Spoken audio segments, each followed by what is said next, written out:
ang tanyag na Ichiran. Sa mga di pa nakakasubok maging customer, let me show you some things.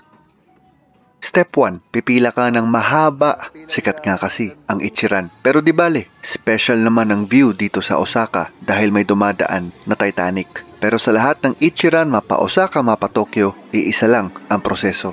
Step 2, o-order ka sa isang parang ATM machine. Huwag mag-alala, pwede ka humingi ng tulong sa crew kung pakiramdam mo ay kakainin ka ng makina. Very private ang experience dito. Lahat ng tao may choice magtago. Tagon-tago nga, pati ang nagluluto. Binilugan na namin yung specs ng aming o-orderin.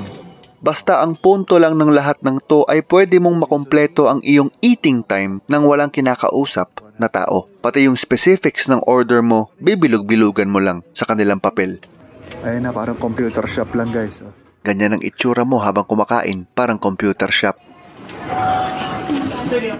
Ayan, iniwan ko na ang order ko at waiting na lang ako sa kamay. Tapos, ang iyong order sheet, lagay mo lang dyan.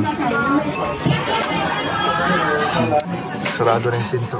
Binigyan na ako ng itlog. Balatan ko lang Tapos pagkalabas ng itlog, binigyan niya ako ng card na to.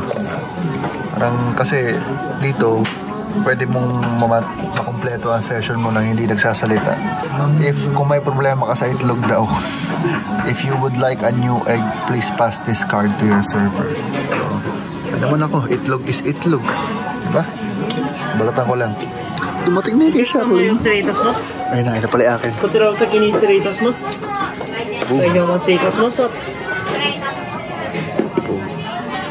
Thank you.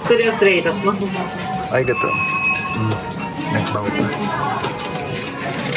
Nagbaw pa guys. I feel like a king. So, okay. Gutom na. Gutom na ako. Gutom na ako. Di ba? Tapos mag-feel ng itlog. Ang lamig na yan. Bilis nila kasi mag-serve.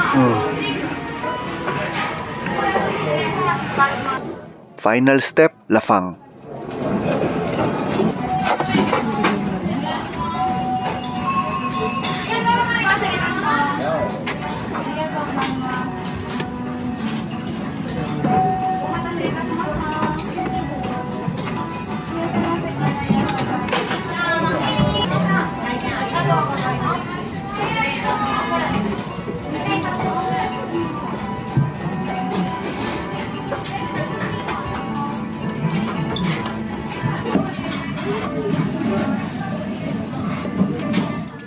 Sumikat na ng husto ang Ichiran para sa ating mga Pinoy. Pero sa aking palagay, okay pa rin puntahan. Still worth going out of your way for.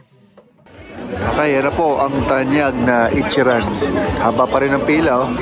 Yung pila nila hanggang dun. Hanggang dun yung pila. Look at that.